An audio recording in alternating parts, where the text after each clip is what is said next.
Oi, pessoal, boa tarde, tudo bem com vocês? Boa noite, bom dia. Como foram de férias? Espero que tenha sido muito bom.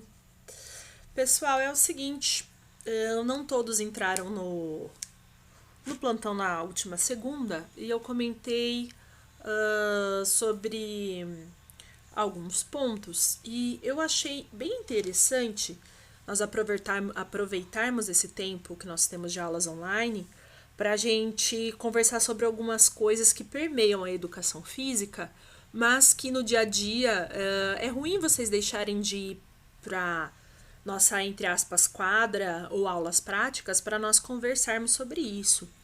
Então eu vou usar bastante esse semestre, esse espaço, para nós conversarmos sobre algumas coisas que permeiam a minha disciplina. Beleza? Galera, primeiramente, eu vou conversar com vocês sobre quais são os conteúdos da educação física.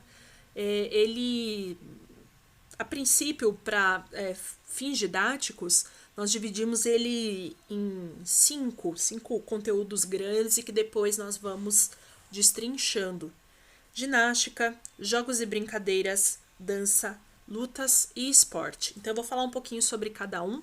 E um sexto que eu coloquei que são alternativos, mas aí foi uma colocação minha, tá bom? Não é nada da literatura da educação física. Mas vamos conversar um pouquinho sobre cada um deles, tá bom? Vamos começar pela ginástica. A ginástica nada mais é do que um movimento que pode ser usado, podemos usar aparelhos ou não, movimentos básicos. Então é uma coisa que a gente já faz desde pequeno: saltar, se equilibrar, rolar ou girar, trepar, que é subir, né, por exemplo, numa árvore, e balançar, embalar, um balanço, por exemplo. Como eu falei, a fins didáticos, né, a gente tem algumas classificações. Nem todos os autores confirmam essas classificações, eu coloquei aqui para ficar mais fácil para a gente entender. Temos a ginástica de competição, que é a ginástica olímpica, rítmica. Temos a ginástica, trampolim acrobático também entra, ginástica de academia, que é a musculação, é o crossfit, é a ginástica funcional ou treinamento funcional, ginástica laboral, que tem a ver com o ambiente de trabalho da pessoa. Ela faz uma ginástica de prevenção para não ter lesões, e o circo, que é uma das coisas que a gente vai trabalhar esse semestre. Vou me aprofundar um pouquinho mais. Já jogos e brincadeiras é outra coisa que também vem até antes da ginástica na nossa vida. Qualquer coisa pode virar brincadeira, né? Quem tem, óbvio que nós não vamos lembrar disso, nós temos memória a partir de 4, 5 anos, mas crianças menores do que isso brincam com qualquer coisa. Quem tem irmão pequeno ou irmã pequena, ou criança, né, convive com uma criança pequena, percebe. Jogar uma bolinha no chão e pegar já é uma brincadeira para essa criança, né? Ela já surta, literalmente. Os jogos e brincadeiras são separados em basicamente esses três tipos de jogos, né? Então, um jogo de exercício, que é aquele jogo que não tem outra finalidade senão o prazer, que foi esse que eu dei exemplo para vocês, de jogar a bolinha, por exemplo, e pegar. O jogo simbólico, que a gente utiliza a realidade para fazer o que não pode acontecer na realidade, na verdade. Por exemplo, brincar de pirata. Brincar de pirata, brincar de sereia, brincar de que nós somos não sei o que. Isso é o jogo simbólico. E por último, o jogo de regras, que são jogos que pessoas já bem socializadas, por exemplo, uma criança pequena de 2, 3 anos tem dificuldade com regras, porque ela ainda não está inserida na sociedade. Isso são jogos para crianças e adolescentes e adultos maiores. A dança. A dança é outra linguagem que nos permite transmissão de pensamentos, emoções, podemos expressar emoções com elas, também entra na esfera da religiosidade, da saúde. Então, a dança é uma coisa bem complexa, tanto que tem, inclusive, pessoas formadas em dança. É um conteúdo da educação física, mas é uma coisa bem superficial. Para ser algo mais profundo, aí a pessoa é formada em dança, né? Eu citei alguns aqui, a gente tem danças tradicionais e folclóricas, carimbó, catira, que é aqui do estado de São Paulo, forró, chula, que é uma dança do sul do Brasil. Também temos a dança de salão, tango, salsa, rock, etc. E eu coloquei como diversão é aquela dança que a gente dança para se divertir mesmo, seja um funk, seja um pagode, seja, né, não é uma coisa tradicional, mas que a gente dança por se divertir. Às vezes pode fazer parte das aulas da escola, por exemplo, quem nunca fez uma apresentação na escola com alguma música de sucesso naquele momento, por exemplo, várias coisas, um Sandy Júnior, um funk, ou algo do tipo, né? Os esportes. Esporte é uma coisa bem delicada para mim, é um tema que eu vou demorar só um pouquinho mais que os outros, porque é o seguinte, gente, o esporte a gente tem como apenas de rendimento, e isso tá bem errado. O esporte, o rendimento, as pessoas são profissionais no que fazem, né? Então o esporte não é só de rendimento, o esporte pode existir na escola, como nós fizemos, por exemplo, nesse primeiro bimestre, quando nós tínhamos aulas presenciais, o flagball, que pode ir para competição, mas a gente fez de uma forma, vamos colocar escolar, né? Tem o esporte de lazer, ou seja, nossa, eu, Carol, gosto muito de jogar basquete. Eu vou jogar basquete por lazer. Ou seja, eu não tenho físico nenhum para jogar basquete, eu não tenho habilidades. Eu faço porque eu gosto, por lazer, por prazer. Então é nisso que eu queria focar com vocês. O esporte, ele não é... A gente precisa tirar dessa ideia. Ah, professora, eu adoro vôlei, mas eu não jogo vôlei porque eu sou muito baixinha. Professora, eu adoro futebol, mas eu não sou habilidoso, eu não sou habilidosa. Gente, a gente precisa parar com essas ideias, sabe?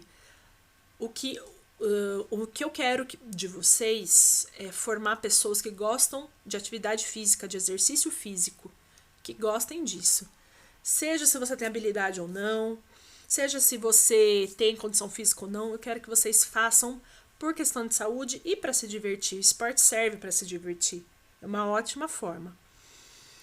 Antigamente, meus pais ou até os professores da faculdade comentavam muito de as aulas de educação física da escola era você conseguir fazer 100 metros rasos no tempo determinado pelo professor e pela professora. É uma forma tecnicista. Hoje em dia isso mudou, a gente tem essa gama de coisas novas. Então vamos aproveitar isso e fazer da melhor forma possível. E um último comentário sobre o esporte de rendimento. Ele, além de ser a profissão de algumas pessoas, a gente tem que pensar também no esporte espetáculo.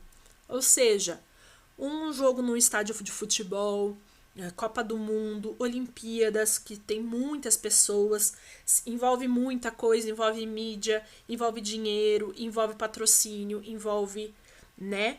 Então o esporte não é só isso, é divertido. Poxa, quem não gosta de ir ver seu time jogar, quem nem gosta de futebol, no caso, ir ver seu time jogar num estádio, ou acompanhar as Olimpíadas. Não sei se eu conversei com algumas pessoas no plantão, teve gente que falou que conseguiu ir no Rio de Janeiro nas Olimpíadas ver jogos. Então é isso, sabe? Vamos pensar então, e esse não é o nosso caso, é isso que eu queria falar com vocês. O nosso caso é o esporte escolar e o esporte de lazer. Ou seja, quero que vocês experimentem o máximo de coisas possíveis para vocês poderem ter aparatos para se divertir e cuidar da saúde de vocês da melhor forma possível. É esse o meu objetivo. E por último não, né? Quase último, a gente tem as lutas, que são divididas em curta, média e longa distância. Curta distância, judô, jiu-jitsu, ou seja, a gente tem contato físico com o oponente e estamos tentando dominá-lo. Meia distância, boxe e karatê, utilização de soco, chute, cotovelada, joelhada. E longa distância, por exemplo, a esgrima, que a gente tem o uso de armas brancas, que no caso da esgrima é aquela espada, né? Tem a espada, tem o florete. E por último, os esportes alternativos, mais uma vez uma colocação minha. Opa! Volta, gente, espera só um segundinho, perdão. Esporte de aventura, skate, surf, slackline, stand-up paddle. Aí temos muitas coisas, né? Mas que não deixam de ser esportes, não deixam de ser esportes alternativos. E é bacana da gente pontuar.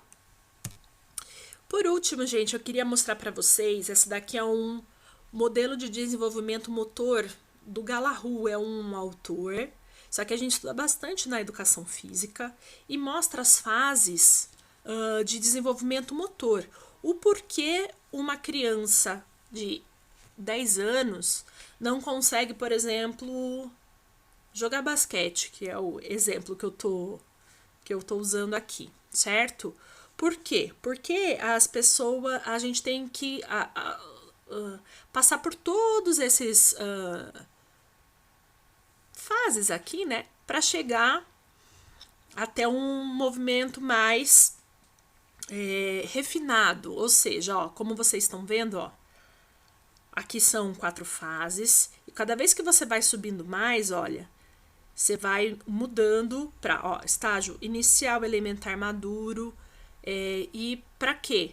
Esses movimentos para você utilizar na sua vida diária, para recreativo, que era o que nós estávamos falando, e para competição, quem for, né? Esses dois estão linkados porque esse é para todo mundo, né? E esse aqui, quem realmente for seguir uma carreira competitiva, vocês estão nesse estágio aqui, ó, já de utilização permanente, de 14 anos acima, ou seja, tudo que vocês ganharam de desenvolvimento motor na vida inteira de vocês, vocês conseguem usar hoje. Vocês conseguem correr porque lá embaixo vocês aprenderam a correr. Vocês conseguem jogar uma bola, arremessar uma bola, chutar, pular, correr, porque aqui para trás vocês fizeram isso, né? Então é isso, gente.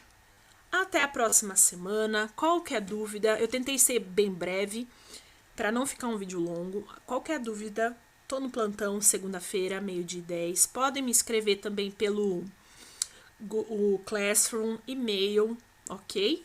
Um beijo para vocês, até!